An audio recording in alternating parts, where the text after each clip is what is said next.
era un triunfo que lo buscábamos desde la primera fecha, se nos negaba en todos los partidos, quizás por varios motivos, ¿verdad? Pero lo importante es que llegó y eso nos ayuda principalmente a ganar en confianza, que es lo que faltaba al grupo.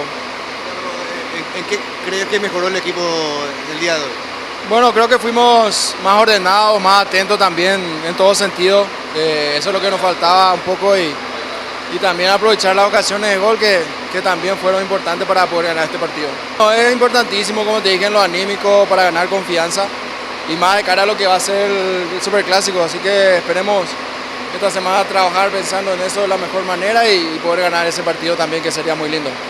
Sí, muy contento, ¿verdad? Por el partido que se hizo, ¿verdad? Todos los compañeros hicieron un gran trabajo y por fin podemos decir que se logró el juego que queríamos y ganamos, ¿verdad? Solo te faltó el gol, Josué. Sí, a seguir trabajando, ¿verdad? Para poder en los próximos partidos, ojalá que se me dé el gol, ¿verdad? Pero no importa que meta el gol, con tal de que gane el equipo, estamos muy contentos, ¿verdad? Lo mejor que hizo Cerro en esta noche.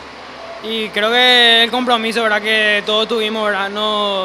Vamos a decirle que nos afianzamos, ¿verdad? Como pensamos en todo el tiempo, ¿verdad? Y por fin logramos lo que queríamos. ¿Cuán importante es este tipo de triunfo de cara a lo que se viene el clásico del fin de semana? Y motiva, ¿verdad? Por fin salimos, vamos a decirle, de esta mala racha, logramos una victoria que no se nos estaba dando desde hace mucho tiempo, ¿verdad? Y eso motiva y nos ayuda, ¿verdad? A llegar con más fuerza al clásico y tratar de ganar yo sí.